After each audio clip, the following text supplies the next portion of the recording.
little bit faster, a little bit stronger, and really fortunate to have the staff that we had at BC this year, and really helped me get to kind of the level I wanted to be after my freshman year, and got a big summer getting ready for next year. I spoke with your coach a little while ago, and he talked about how you were able to work with the nutritionist and whatnot at BC, and so that, as you're saying, with the college route, that's something you wouldn't have been able to do, I imagine, playing junior route if you'd gone that way. Yeah, I mean, every path's a little bit different. I think for me, it's a little bit shorter of a season when it comes to games played, and you get more time during the week and in the off season to kind of hone in on those details that maybe you don't get playing 70+ games a year. So it's been super beneficial for me, and couldn't say enough about that staff.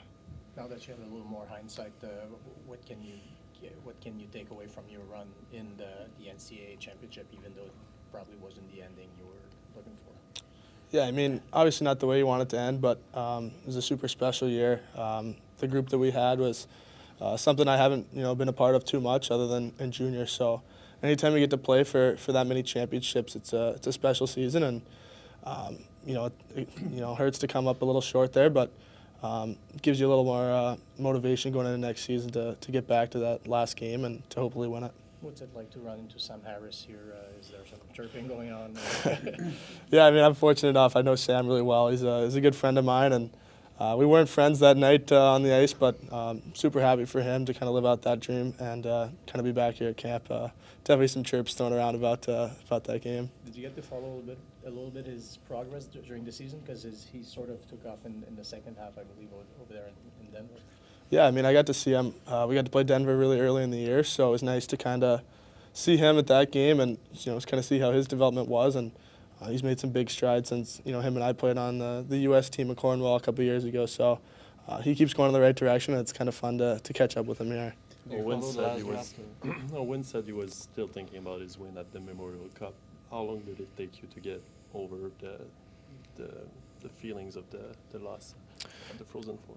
I mean, I don't know if it's a feeling I can say I'll ever get over. I think it's something that you reflect on. Obviously, the first 48 hours after, it still hadn't really sunk in yet, but I think throughout my summer training so far, it's always when you're in the gym and you're doing the right things away from the rink, you're always thinking about that moment because, you don't want to ever feel that way again. You want to be, on the other side of it, and you want to be the guy winning, not losing. Well, how do you see the next, say, 3 years for yourself when you project yourself in the future? What do you see? How would you like your development to go? Yeah, I mean, 3 years is a long time. I think if you look back on my last 3 years to this point, it's been a whirlwind, and I think for me, it's in 3 years it could be something totally different than where I'm standing at, right now in my development. And for me, it's going back for the rest of my summer at BC and getting much stronger and faster again. That when I hit the ground in September, I'm ready to roll and win a championship next year. Apart from winning one more game next season, what are your goals going back to university?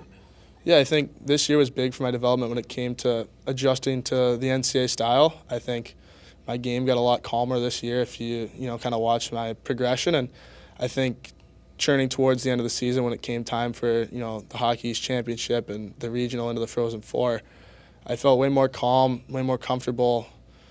Playing in the national championship didn't feel like it was the biggest game of the season, which looking back on it couldn't have been a better feeling. So I think for me it's going back and doing everything I can away from the rink that I'm ready not just for that one game, but the rest of my career after that. To project you to be a big part of this future, but how do you see the future of this team in maybe 3 or 4 years? Yeah, I mean, obviously you see the draft last week. It's a super exciting time for this organization, and I'm super proud to kind of be a part of this organization now. And it's kind of hard not to want to look ahead to the future and just imagine one day maybe that feeling of being out there with what looks like a super special group. So right now it's super special to be here in this moment and be in this facility for who even knows how long. It's 5 days here, so couldn't be more proud to be a part of it, and try to stay in the moment, but it's really exciting. Did you follow a little bit Ivan Demidov last season, and are you looking forward to try to stopping him in practice? Or? Yeah, I mean, you always see the different guys, and I got to play against Hagen Jr., so there's some super special prospects coming through, and it'll be fun to get back on the ice with him this week. I imagine you watched a lot of Canadiens games on TV last season. If you did, what excites you most when you watch about the way that they play? I like the kind of the culture of the team. Obviously, not the results that they wanted this season, but I think when you look at the way this organization's trending, it's like I said, a super exciting time, and anytime you get to see that red, white, and blue out on the ice, it's super special. And to still see the fans get behind the players and the team that much it's super special. And there's a reason why they're the best fans in the National Hockey League.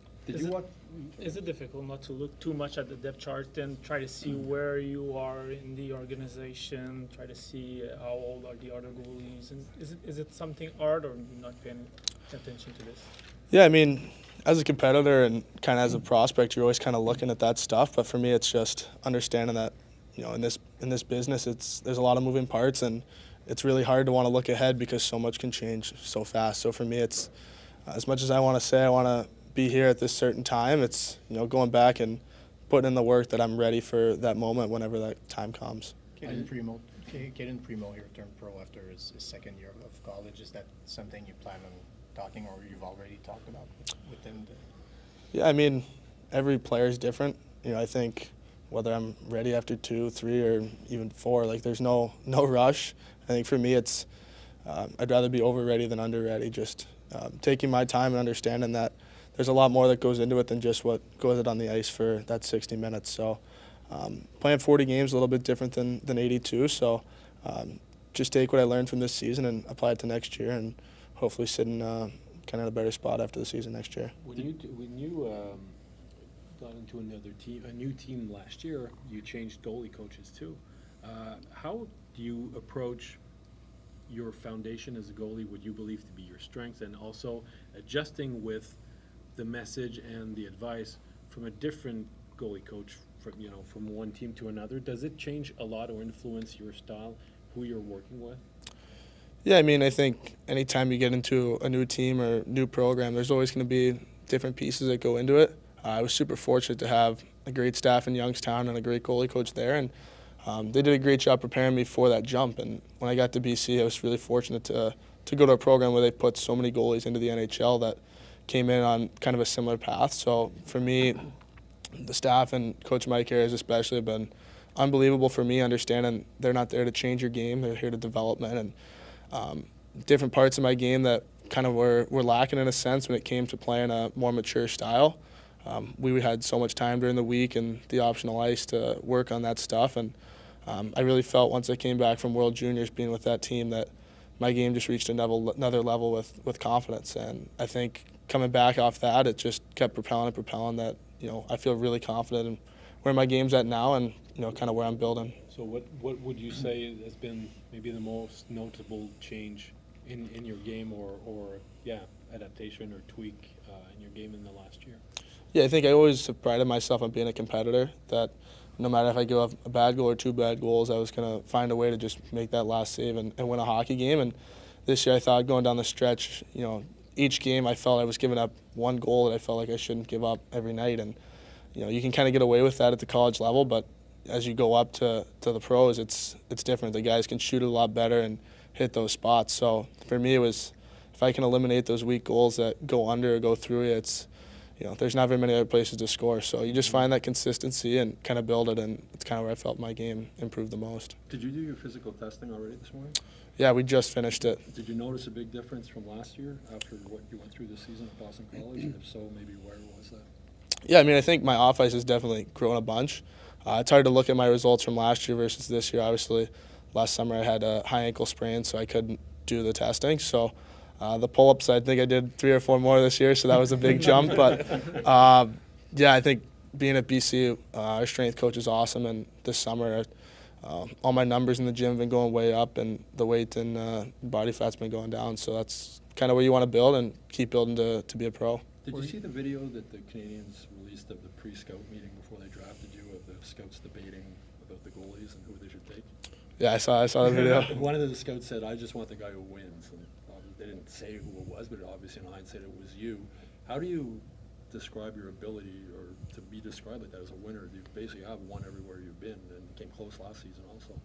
Yeah, I think it was something that was kind of instilled in me from my earliest days of not even in hockey, but just sports in general. It's way more fun to be a winner than it is to not be a winner. So for me, it was my youth hockey team growing up. It was hard on my parents and all the other parents to take a team from Florida to go play tournaments. And we weren't going to just play in a tournament. It was, we were going to get our money's worth and we were going to win every event. And kind of that mindset stuck with me every level I've gone up. And when I got to juniors is where I really felt it jumped the most with our coaching staff. It's people want winners, whether it's just in life or in hockey. And like you said, the guy who wins the most obviously gets sometimes the most opportunities. So just try to keep winning everywhere I can go and keep earning those opportunities.